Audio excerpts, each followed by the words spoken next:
Hello and welcome to EZRA Asks, the show where we sit down with bold innovators and trailblazers to tackle big questions at the intersection of leadership, behavioural change and the future of work. And we have a very special episode for you today because we are live from our London studio, so an extra warm welcome wherever you're joining from. Now keep your questions coming throughout the session. We're going to be answering some of them in the Q&A later on. And today's topic is everywhere right now. AI. It's top of the agenda for both business and people strategy. But instead of focusing on the hype or the buzzwords that surround it, we're going to be exploring the habits that actually make it work in practice for people, for teams, for leaders, and for organizations. I'm Emily Eastwood, Global Solutions Strategy Lead at EZRA Coaching, and I'm joined by not one, but two brilliant guests from our Guinness World Record-breaking partnership with Microsoft. Leaders who are helping organizations bring AI to life in meaningful ways every single day. Now, change is coming at us from every direction. New tools, new expectations, new ways of working. But underneath all of that lie some bigger questions. How do people keep up, stay curious, and keep growing when everything around them is shifting? And the goal isn't always clear. When the pace of change is faster than we can even process, how do we unlearn and relearn quickly enough to keep up? And when the life cycle of skills keeps getting shorter, what does that mean for how we lead and the cultures that we build in our teams? Because at the end of the day, technology can only move as fast as people can adapt. So today we're going to be looking at how organizations, and especially their leaders, can turn that pressure into progress and build the kind of cultures where AI and humans can truly thrive together. And to help us unpack some of these questions, we are welcoming back Simon Lambert, Chief Learning Officer at Microsoft UK and Ireland, who is actually our very first EZRA Asks guest. And Simon leads Microsoft's learning culture and skilling strategy for the UK, driving transformation across customers, partners, and employees. He spent his career unlocking human potential at scale and helping people make that shift from what Microsoft CEO Satya Nadella calls know-it-alls to learn-it-alls, and embedding curiosity as a core behavior throughout Microsoft. And alongside him, we also have Tatiana Arventi, Microsoft's AI workforce go-to-market lead for UK and Ireland. Tatiana leads Microsoft's AI workforce strategy in the UK, driving national scale adoption of Microsoft 365 Copilot and AI enablement across multiple industries. Now, over the past 7 years, she has played a pivotal role in enabling millions of employees to embrace digital tools and modern work practices, really helping to make AI for all a reality. So welcome, Tatiana, Simon. Hi, Emily. Great to have you here. Thanks for the invitation. Now, you're both helping leaders and teams navigate AI in the workplace in real time. So this really is your world. And Microsoft as an organization has gone through so many evolutions as a company. It's now celebrating its 50th year and has been at the forefront of every major technological shift along the way. So that's been from cloud computing to modern engineering to AI. And you've really continually evolved and reinvented how your teams collaborate, how organizations learn, and how innovations happen. So I think a lot of our listeners today, many of whom are chief learning officers or HR leads, are very curious to find out what your secret sauce is and how you keep moving forward as one of the most innovative companies in the world. And so before we dive in and explore some of the questions around that, we would love to start with actually what brought you here today to help us explore how organizations turn the hype of AI into habits that really create meaningful change needed in the future of work. So Simon, let's start with you. Well, I know it's hard to believe, Emily, but I've been in technology for a few years now. And I'd say that right now I think it's an amazing time to be in tech. It's very exciting. And actually, Satya also talks about the fact that our industry doesn't respect tradition, it only really respects innovation. And so right now we're seeing a huge wave of innovation. Yeah. But I do think one of the biggest blockers, or certainly one of the blockers that we see, is a lack of skills and capabilities to take full advantage of this amazing new technology. And skilling really is the bridge between execution and ambition. And in this AI-powered economy, it's really the difference between being a disruptor and being disrupted. And so building AI skills and capabilities has got to be, the biggest challenge and the biggest priority, as far as I could say. Now, you could say, well, you're saying that, Simon, because you're an L&D leader. But actually, if you look at everything we're learning across the work we're doing with our customers, skilling is a core component of business transformation. Absolutely. I think as a stat, it's like 82% of leaders are saying this is a year to really get ahead and invest in skilling. So very valid, and looking forward to exploring more of that. Tatiana, what about you? What excites you or makes you gets you thinking about this question? So very similarly, I think the biggest challenge now is meaningful adoption and value realization. And it's the first time in a while where it's not about introducing a new technology. It's literally we need to get everyone on board and make sure everyone gets value out of it. And we've seen it firsthand, like organizations who invested in that strategy, making sure they have a plan for every single employee to get skilled, to get coached, to use the tools to their advantage. That's where we saw value come to an individual, the department, and organizational level. I love that. So really having a clear strategy and plan and being very intentional about the way you go about this as well. It's not just a one sort of size fits all approach. It really is taking the time to think through that. Now, before we dive into some of this, Simon, Tatiana, you'll know that at EZRA, we very passionately believe in the power of coaching. And we believe that coaching is a superpower and it can unlock in itself the superpowers in others. So we're very curious about what you would call your superpower. So Tatiana, let's start with you. I'm a problem solver. That's what I say, it's my superpower. I'm a mom as well, so I love taking these messy challenges, whether that's my daughter needing her Elsa crown, which she lost a long time ago, or helping an organization break through some of its constraints and get to a goal faster. So actually getting to that aha moment where people realize that it wasn't a problem after all. We love aha moments in coaching as well. So we're on the same page there. And Simon, I remember the last time you were on the show, you told us that yours was being a lifelong learner and having an insatiable curiosity to go out and discover new ideas. Is that still true a year on? Yes, yes, it's still very much true. A year on, I think we're really at an amazing point where we're seeing sort of AI technology and human agency starting to solve some really big, chunky problems and opening up some massive opportunities, and getting the opportunity to talk to people and customers about new ideas and kind of challenging the way in which they've done things in the past. It just gives me such great energy. So yes, it still excites me hugely. Perfect. That's what we love to hear, and both very great superpowers and relevant for the topics that we're going to be discussing. Now, before we dive in, we like to do things a little bit differently here at EZRA, as you know, and we've got some rapid fire questions to warm you up. So I want you just to answer these on instinct. Okay, you ready? Would you rather have an AI assistant that predicts your every need or one that challenges your every decision? Simon.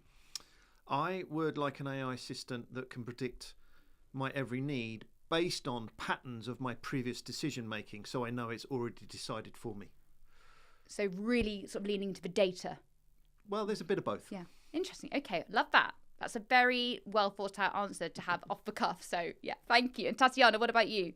Also predicts my own every need, but more for me to challenge and upgrade my needs. So actually see how it copes with it. Okay, great. And the next question is, would you rather spend a week without Wi-Fi or a week without coffee? And in your case, Simon, that might be hobnobs, because I know that last time you mentioned that they were the thing that you love the most.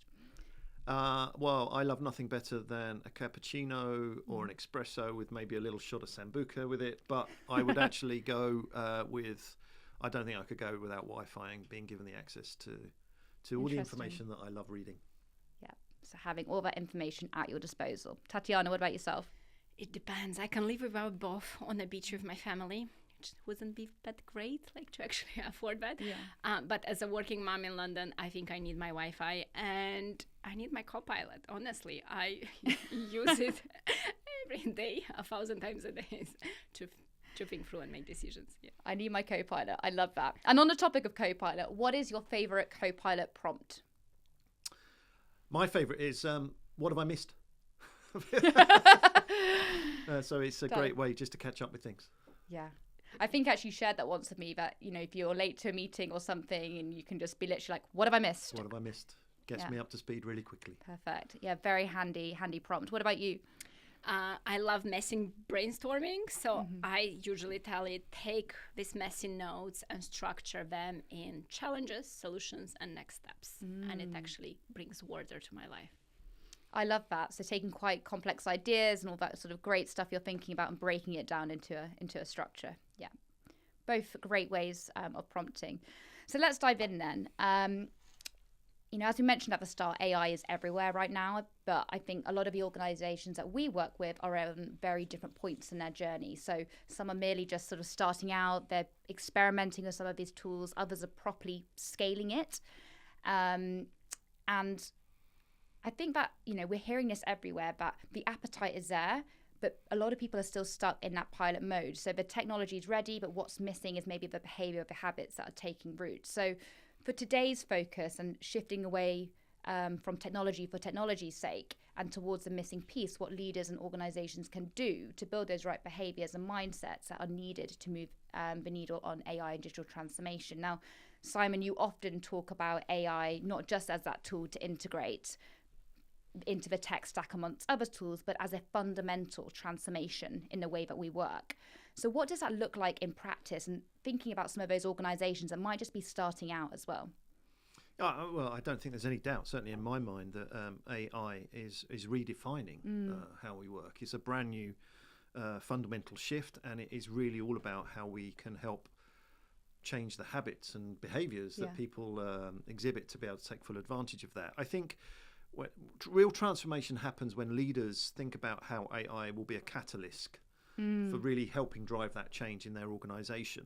It's not just a system to roll out, it's a complete transformation. It's a complete adoption and change management process. So our data shows that 78% of organizations are now using AI, so that's up from 55%, but many are using it still in, I guess, what you'd call pilot mode. So they're still testing around the edges, and I don't think it's the challenge is the technology. I think it's more about how people think about how they can use it and really start to see the patterns emerging.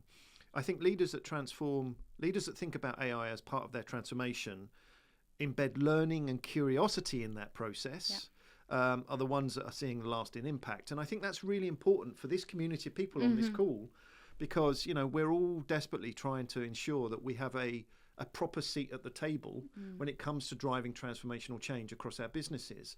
And we absolutely earn the right for that, because we are absolutely all about the people part of that transformation.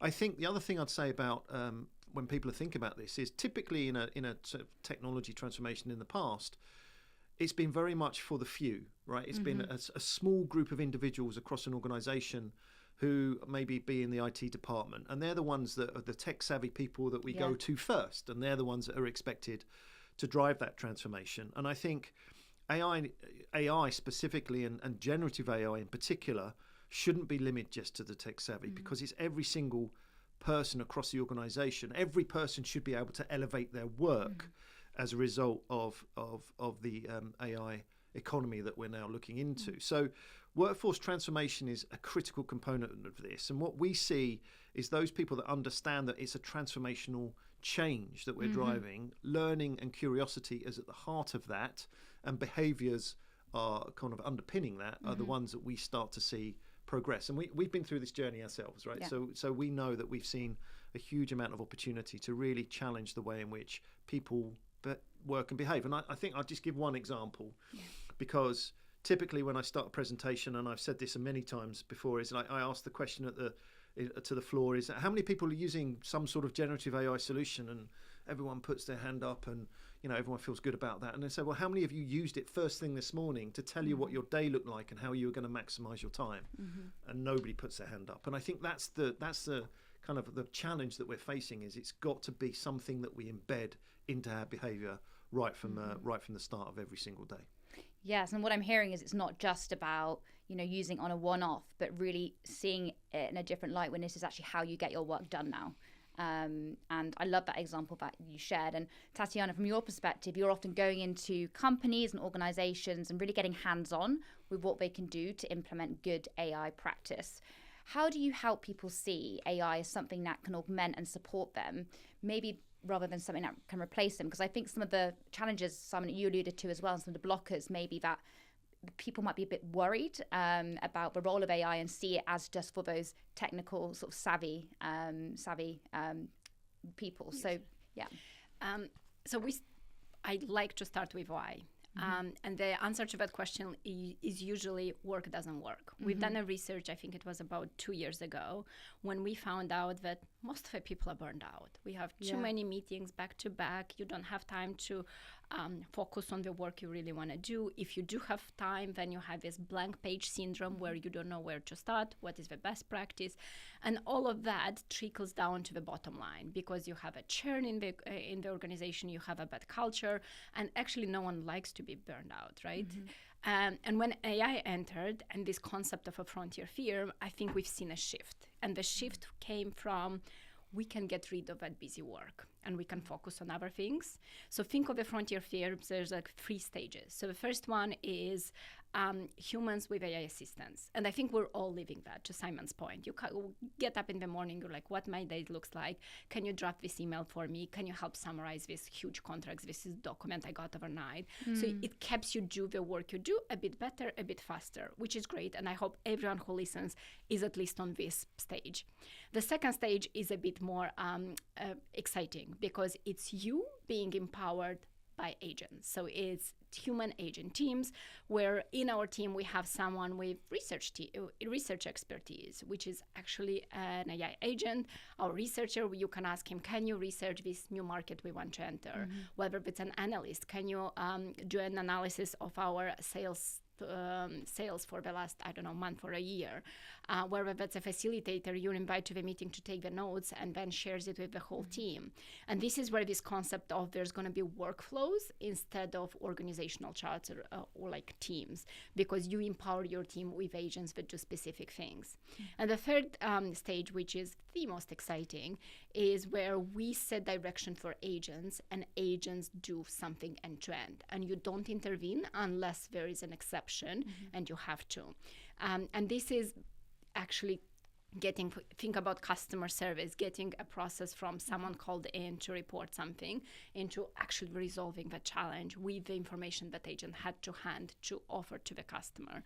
And this is where the amazing, like we are shifting our focus from doing the task-based work to more strategic relationship management, to actually being more creative and thinking what's next. And this whole frontier journey is going to be possible with 2 things. One is the economics of it, making sure leaders already think about that human agent ratio, what we call, that they're already adopting for the digital labor and putting the right guardrails in place and actually kind of in that culture and adoption, getting the people up to that like expectation that soon you're going to have someone alongside you doing some tasks that no one wanted to do, or they're not adding like the value if you're doing them, and we would rather outsource them. And the second one is that teaching, and this is coming into Simon's world and your world, is actually how do you skill up people to lead those agents and still be in control? Because at the end of the day, they're still going to do the same job. It's just they're going to outsource more of it and be managing and strategizing on top of it. And we call that agent boss, right? Yeah. Oh, Simon, I know that you would. I think it's fascinating. Yeah. I really think this fascinating. I mean, the Frontier Firm piece of research is fascinating anyway. But that concept of becoming an agent boss, I think it's really, certainly for me, it's something I'm really trying to get my head around in terms of what does that actually mean? Because typically there's a set of competencies that you associate with leaders across a business, or even managers, or even individuals, and everyone will need to have those competencies. But you're now starting to kind of combine human resource with digital resource. So suddenly you're going to be managing both physical human beings and also agents. So that in itself is like going to require a whole new set of competencies, really. And it's about how do we start to really get our head around what those competencies are. And I don't think, certainly from our point of view, we're learning this as we go. And I certainly don't think we've got the answer. But I do think, though, that concept of an agent boss is something that we, as L&D leaders, we really need to be starting to think about. What do the competencies of a future leader look like in a world of AI? Because I think it fundamentally is going to be different to what it looks like today. And I think if we can get our head around that as a collective community, then I'd love to hear what other people think about that, because it's certainly a big challenge that we're looking at. And it's definitely a conversation that's coming up more and more in the context that we're having with our clients. So as our AI innovation team at EZRA, we'll often speak to clients that are going through this, and many are exploring that. And this, almost what you were saying with blue leadership competencies, comes this evolution of what the new manager looks like, of a new leader. So, executives are rewiring how the business gets done from your perspective of sharing the strategy. Then you've got your middle managers orchestrating actually these systems, these agents, and what that looks like. So fewer layers, greater spans. And to your point, that this is a fundamental shift, and we need to learn some of those new leadership competencies. So we're going to come back to that and explore a little bit more about what that is. But I think fundamental to what you're saying as well is like curiosity and experimentation is somewhere where we really need to start. And I think we are seeing people, and definitely when we have conversations with clients, have new questions arise when employees want to get ahead. And so they're using tools outside of official enterprise channels or different LLMs. And one of the conversation, actually, Simon, you introduced this term to me, was around the rise of shadow AI. So when people are trying out AI tools on their own, often before there's a formal policy. So it's definitely driven by that sense of curiosity that we have been talking about, but also raises big concerns and questions around security and trust. So what is your perspective, Simon, on shadow AI? Is it a risk to businesses, or is it people being curious and resourceful? Well, I just to confirm, I mean, shadow AI is employees experimenting with AI kind of outside of formal channels. And I think, firstly, it signals a huge amount of appetite for innovation. So I think that's a good thing. Yes. And we're seeing, I think our data suggested like 60%, 68% of employees admit using external AI tools without IT approval, right? But what it does provide, instead of shutting it down, I think it provides a great opportunity to really think about modernizing governance and creating opportunities to set up safe environments, safe sandboxes, AI sandboxes, to encourage open dialogue, AI sandboxes where people can play around with the technology, empowering champions to really take a leadership and experimentation role in the context of the business. And it also boosts adoption. And it also helps us as L&D leaders target those people that need the training. But I think at the heart of it is instead of blocking progress, you've got to do it in a way which really reinforces the importance of responsible AI.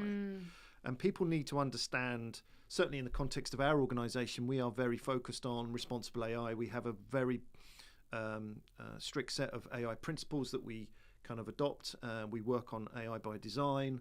So it's right at the heart of the operating model, is running being responsible for the AI that we're using. And I think it's incumbent on every person really to sort of protect themselves as well as protect the company that they're working. But a lot of it is just about education and encouraging people to understand what responsible AI really means in the context of their business. And the implications as well. So, yeah, I love that. And I think it's that balance for sure. And Tatiana, from your perspective as well, how can leaders try and strike that balance of encouraging that curiosity and keeping the data and systems safe when you're speaking to clients? Yeah, and I think that has been the biggest, let's say, challenge of organizations for the past 2 years, because they're into like the rock and the hard place, right? Like, do I wait, or should I do something now?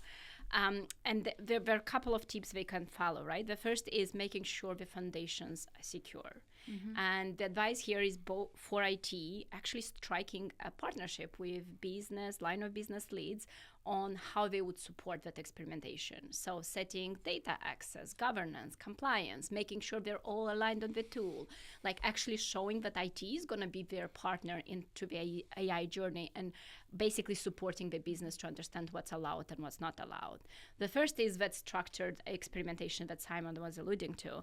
And this usually happens in the partnership with your ACM team, so adoption and change management, or learning and development, where you're basically giving the right tools for them to try out, to experiment, to already drive adoption of thinking and shifting that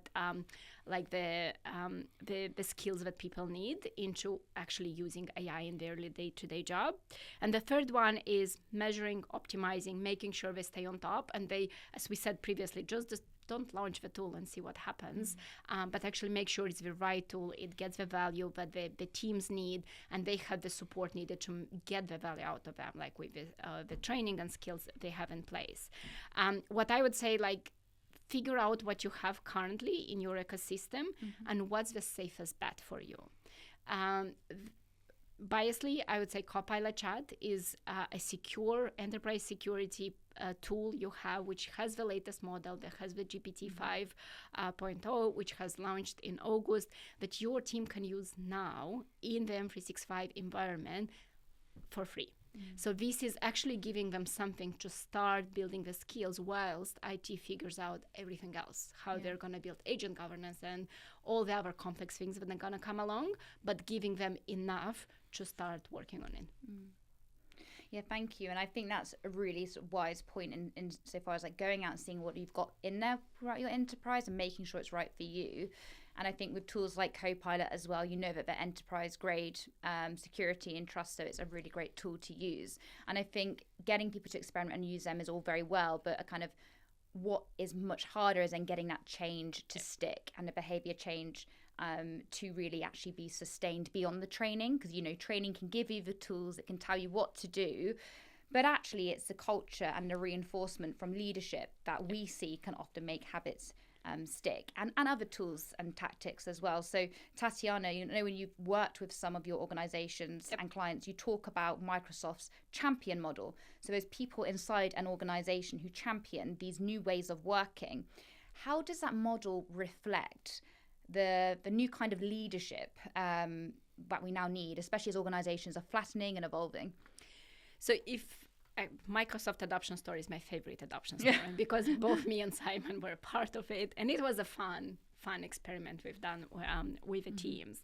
So if you think about adoption at large, there were three big things. One is line of businesses were not just a tick box. They were in the driving seat. So our leadership team, Satya and his team, actually made sure that our HR, legal, customer service have that as their priority, embedding an AI and seeing where they get value. And we've seen that trickle down into all the subsidiaries, into all the processes, all the things we've done. And this actually helped because now we have return on investment to show across all of our core business units, whether that's customer service and how we improved our KPIs there, or HR. And this also helped our leaders in those functions actually started building the solutions that we're now offering for customers, like our employee self-service agent. And that came from that leadership of we're going to be the customer zero, we're going to adopt it, see what works, see what doesn't, fail fast, and move on. The second tier was line managers. And this is where we empowered them with tools and resources, again, to drive a change. Whether it was coaching their team on how to use AI better, whether doing better practices sessions, we've done taskmaster sessions, actually them showing that using it, failing is okay. And this is, again, that leadership trait that we need to embed in an organization so everyone feels safe to try out and fail. And the third one was, of course, the champions. And this is where the beauty came to life. We had a cross-functional team of high-energy people driving cross departments adoption. And we've done everything possible and impossible. And it wasn't just I'm a Copilot champion. It was rewarded. You were recognized, you were rewarded. You were part of a bigger thing. We've done everything from prompathons, agentathons, dragon's dance. We even had a airplane check-in desk in our Paddington office where people would come in and we're like, did you use Copilot today? How did you use it? Love that. And that was amazing. And this is where I think we level set it's everyone's job. It's not a side project where we're gonna just use this tool and see how it goes, but it's embedded in the way we work, and we just cheer up for each other to actually make sure we get value faster than anyone else. So then we can tell that customer zero story and actually show the value out of it. It kind of reminds me a bit of social learning theory as well, something like Bandura's model, where he talks about that community of practice, like everybody coming together, everyone is encouraged to use it, which I really love. And what you also mentioned was about sort of managers really starting to lean into more of that coaching style of leadership. And I think there's a research study that came out recently that actually looked at those that adopt a coaching style of leadership. They see a 48% decrease in the amount of job stress through AI transitions, because they're being empowered, creating the space and conditions for people to experiment, which I love. When you think about the other skills and behaviours, Simon, that define effective leaders in this new space, what stands out for you? I think understanding transformation. Yeah. And transformation is hard, right? Behavioural change is hard. We know that. You can train people to do something, but you won't actually get them to do it on an ongoing basis. So I think for me, it's all about the leader setting the right culture. And I've talked a lot about this in various different other forums and events, but having the right leadership driving a learning culture is critical to the adoption of a new technology like Copilot. We certainly learned that. I think creating time, space, permission to learn, to get things wrong as well as to get things right, I think is a really important part of this. A culture where it's okay for people to test things.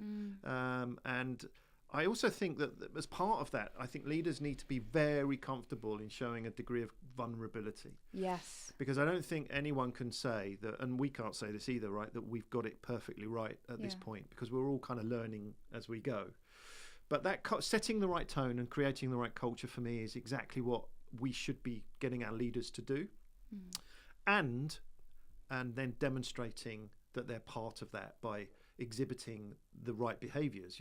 They've got to be part of the experimentation. So I see a lot.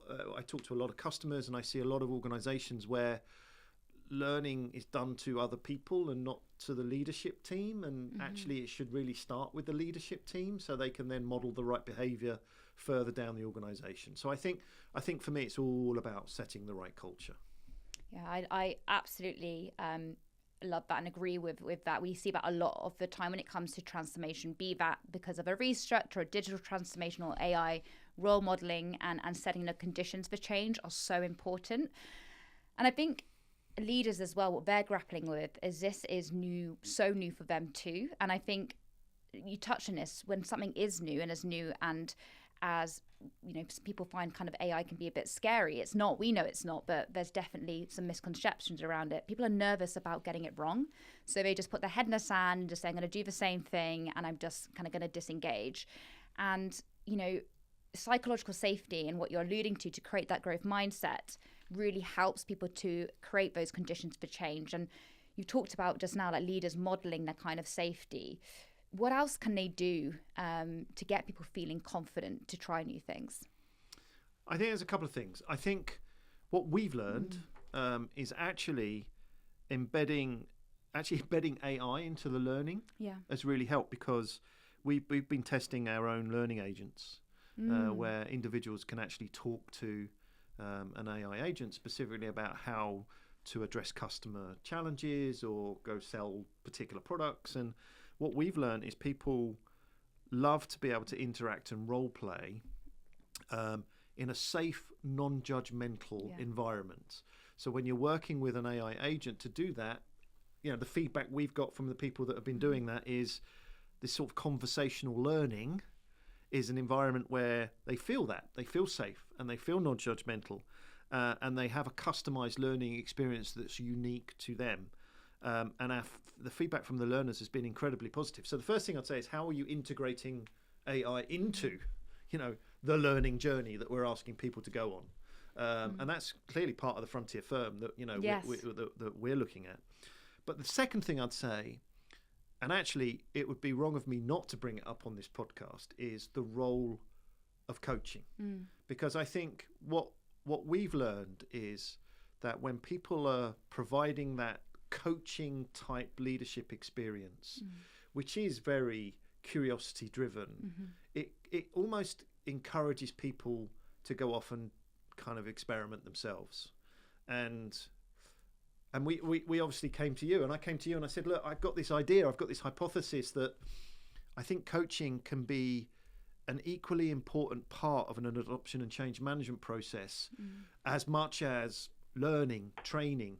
And so, if you remember, we had that conversation, all right, can we test a hypothesis that can we use coaching and coaches to actually drive adoption of Copilot in the same way, or to complement some of the other things that we were doing? And certainly, and I'm sure we're going to come on to it, but certainly the feedback we got from that experiment was, yes, you can. Yeah. And it does have a positive impact. So, and I remember talking on my first podcast, and I think Sinead asked me, what's the most important skill? Apart from obviously demonstrating lifelong curiosity, the other one was coaching. And I do think coaching is now coming into its fore as a key player in terms of helping drive adoption of this type of technology, because it requires that space and that non-judgmental environment and that question asking, which is so important to the role of the coach. And yeah, you're absolutely right. And I think social psychologist Heidi Grant talks a lot about how we need to be a ravenous learner now more than ever in this day and age, but also we're in a time when people's performance is being scrutinized. People are very much measured by their success and their failures, and so really kind of putting your hand up and saying I don't know can be really difficult. But you're absolutely right. I'm going to come on to you some of the results in just a moment on actually where we've seen that be such a powerful tool within your own Microsoft Shapers community.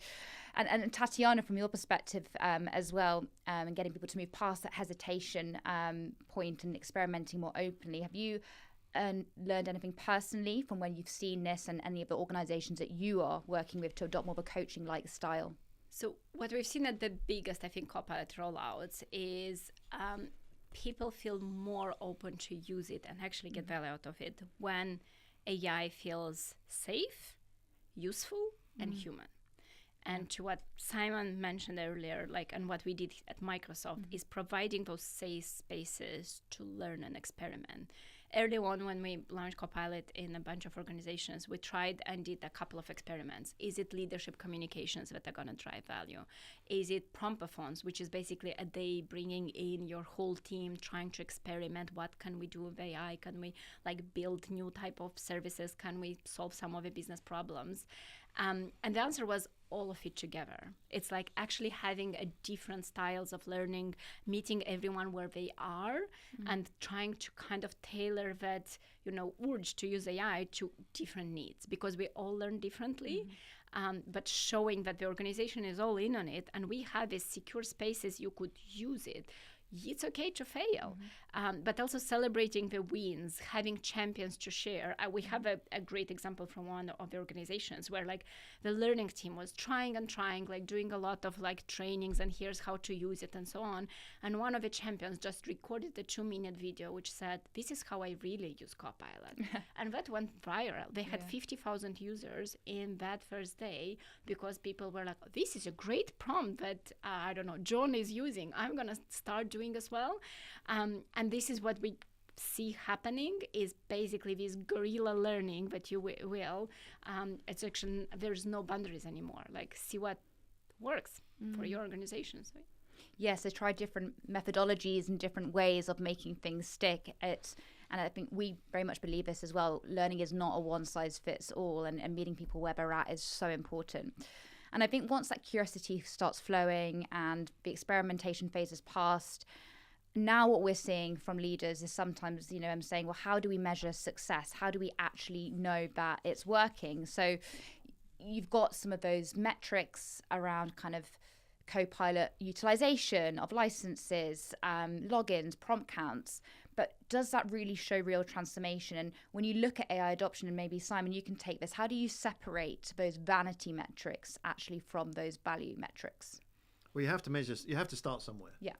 And and data is really important here. And, we started very much with the data around active usage, and that really helped kind of give us an idea of whether we were getting things right. But because you can start to see trends and you can sort of encourage people to really just focus on what it takes to get people to start driving that adoption. But for me, I think it's not just the data. It's really looking at shifts in behavior, and it's really looking at stories of impact. So where has AI helped solve a business problem, or where has AI helped free up time for people to do something different or focus more on the meaningful work, you know.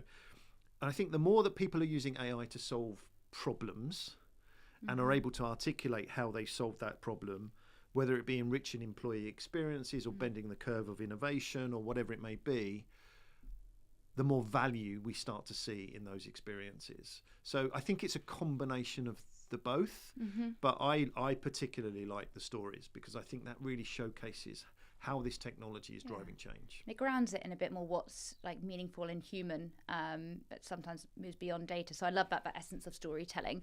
And then, you know, when sometimes a change that you're aiming for might be a little bit more invisible, so like building that confidence or that curiosity, how can leaders measure that progress meaningfully, and how have you sort of seen organizations do it, Tatiana?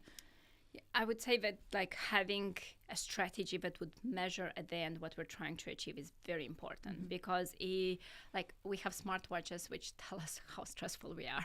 So we can surely manage to measure the culture shift, and we do it at Microsoft, right? We have leadership surveys, we have pulse surveys, we measure we measure shift in growth mindset, in leadership confidence. So there's tools we can employ to make sure at the end we're confident it actually was useful or not.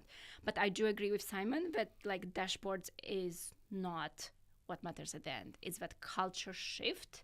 And once you kind of take that hard data from dashboards and combine it with the user stories, with your employee stories, with your customer stories that saw the difference, this is where you make that invisible measures visible to everyone involved.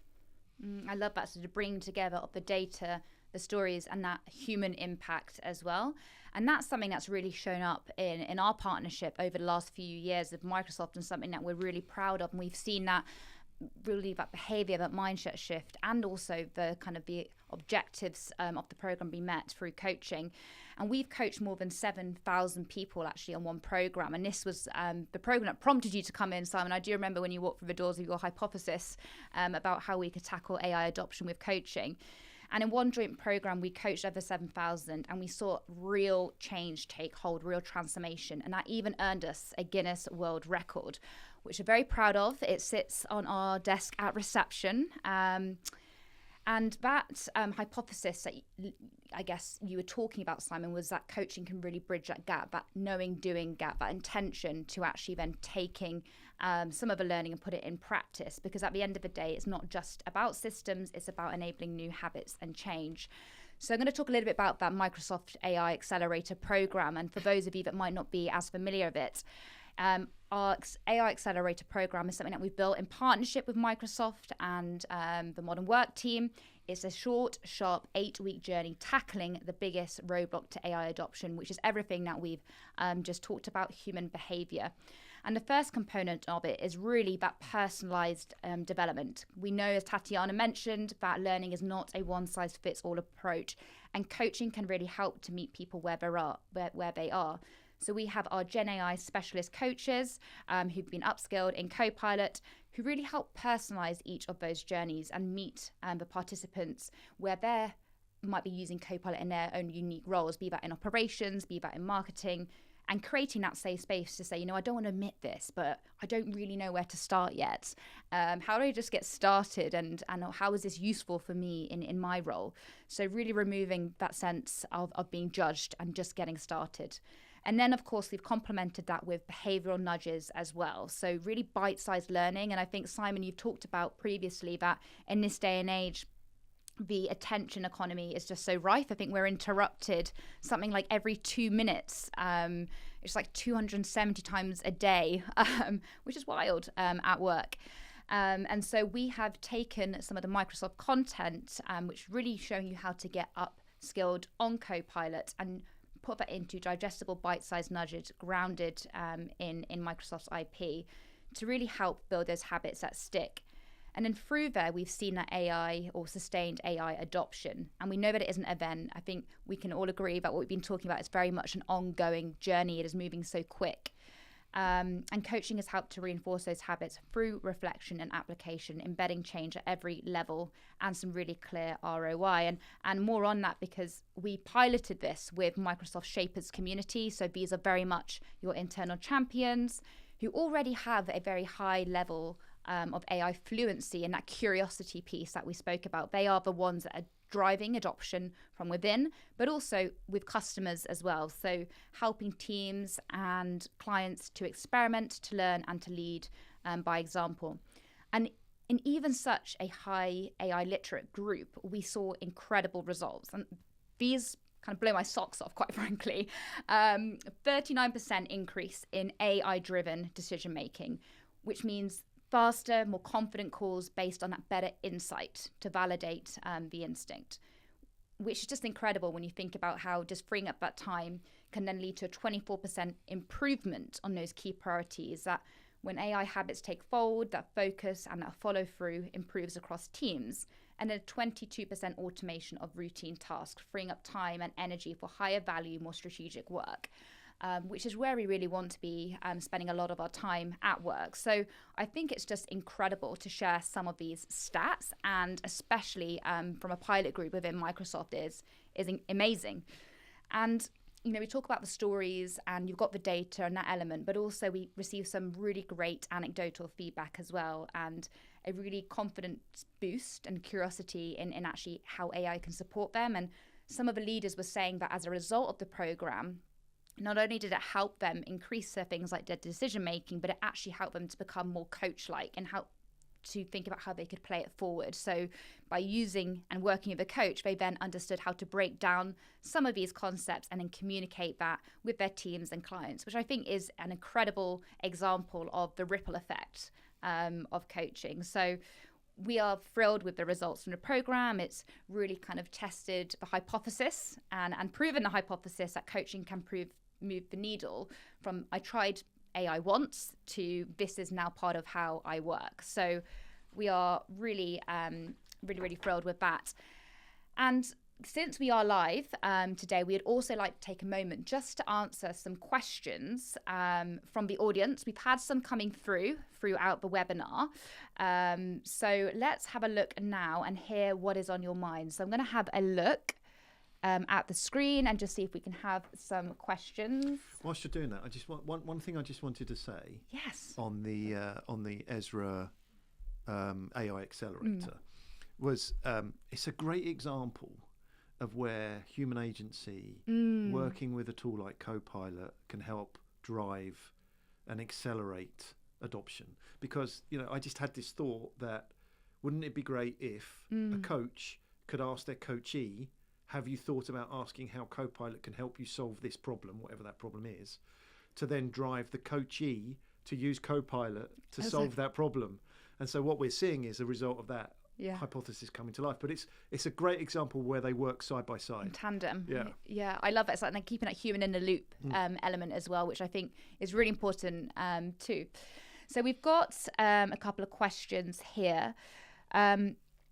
We've got, what are the 3 key competencies that support leaders towards the super manager for frontier firms, from business orientated towards human-centered leadership?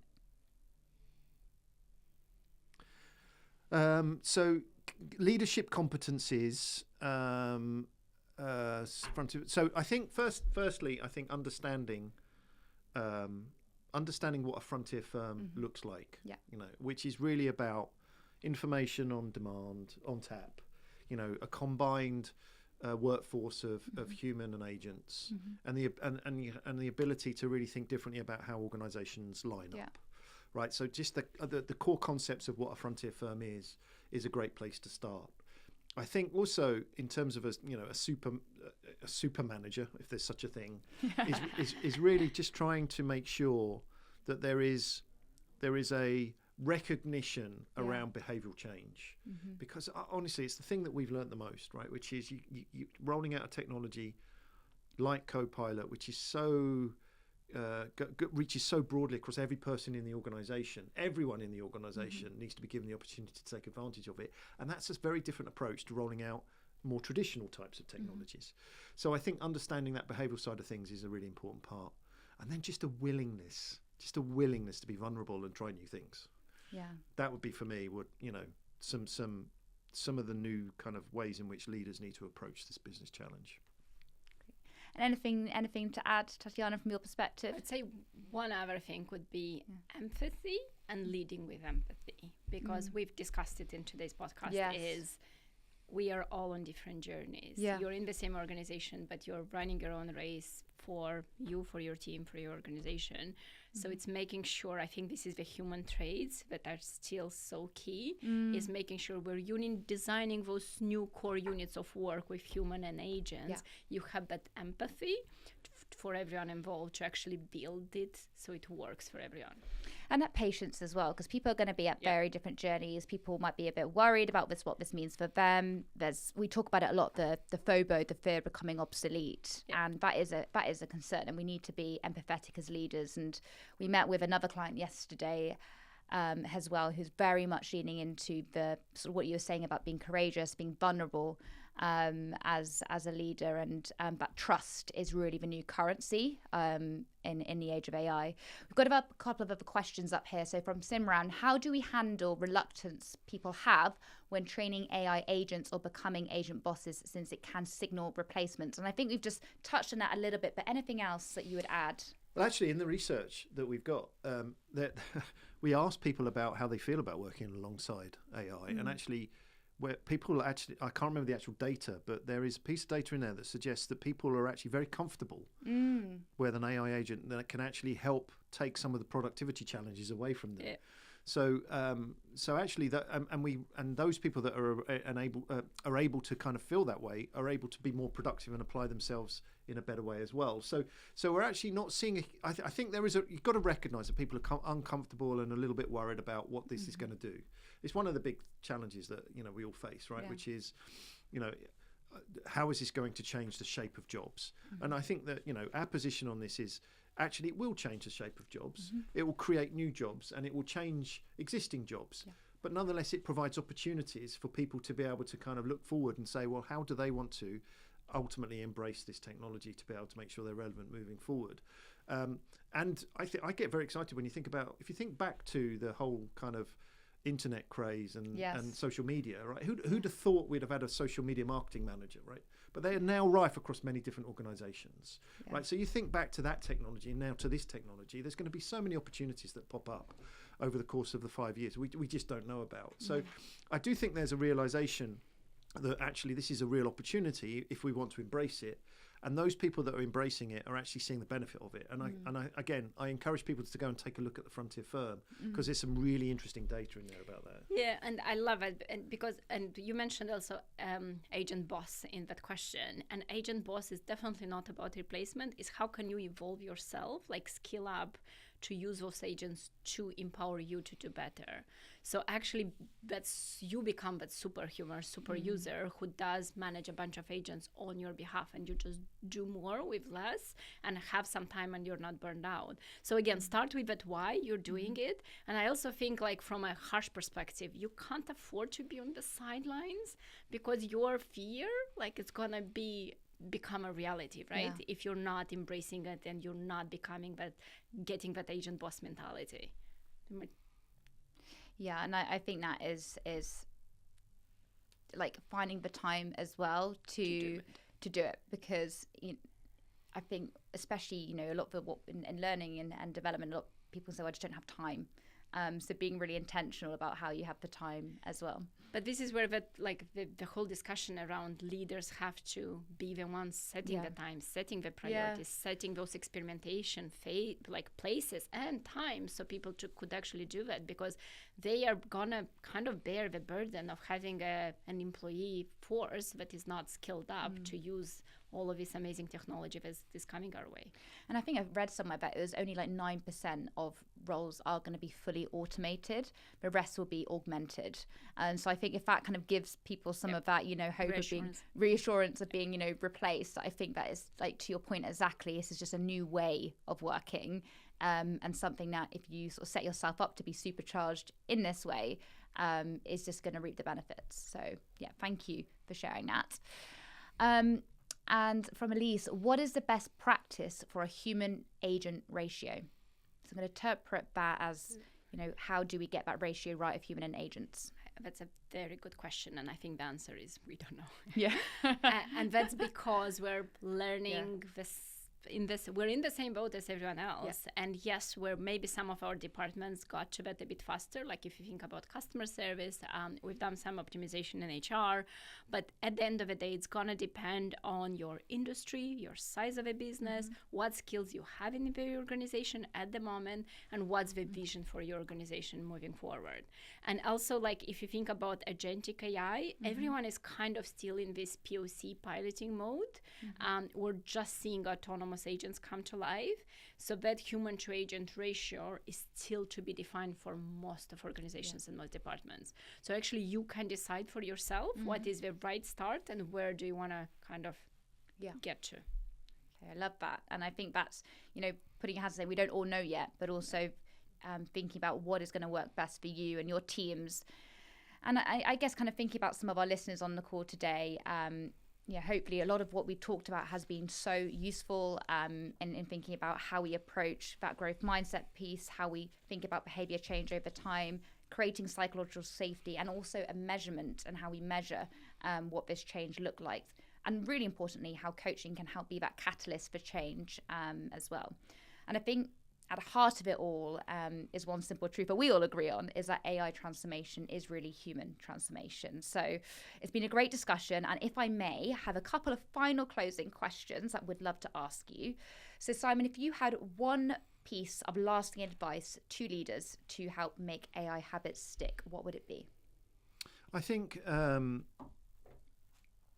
for the learning and development professionals out there, I think there is this coming together, a blurring of the line between traditional learning and adoption and change management. And I think when I think back to the experiences that we went through across Microsoft, we really had to come together as one single approach, right? And focus on creating the behaviors you want to drive the transformations you need. And so running training courses, building learning pathways are really important because it gives people the comfort and knowledge about how to use AI. But it's really about making that a habit and making that something, an everyday approach. So don't think about learning and adoption and change management as two separate things. They are very much go hand in hand when you're trying to drive complete workforce transformation, which is ultimately what we're talking about here, right? Because everybody should be able to participate in this AI economy. And certainly the tools like Copilot will enable them to do that. Thank you so much, Simon. And Tatiana, when you look to the future, and there's a lot of unknowns, we don't have a crystal ball, but when you look to the future, what do you think will remain uniquely human and not be able to be replaced by agents? I think it's the way we take facts and bring meaning to them. So AI can process data and run models, but we're the ones who bring the story to it and weave in, like, what does it mean for us? So I would say, like, call it dreaming if you wish. But as a AI accelerates, I think the question is not what AI will do. Of course, it's going to do amazing things for everyone, but what we choose as humans to keep doing and let AI do the rest. Great. Thank you so much. Both really powerful, lasting insights. Now, what we've heard today is that turning AI into habits starts with people, curiosity, and leaders, creating those safe spaces for learning and experimentation. And when you focus on behavior as much as technology, change doesn't just last or just happen, it lasts. So Simon, Tatiana, thank you so much for joining us and spending this hour with us. And to everyone else watching live, thank you for taking the time. If today has sparked an idea or you'd like to hear more about the work that EZRA is doing with Microsoft and our solutions, we would love to hear from you. I'm Emily Eastwood, and we'll see you next time on EZRA Asks.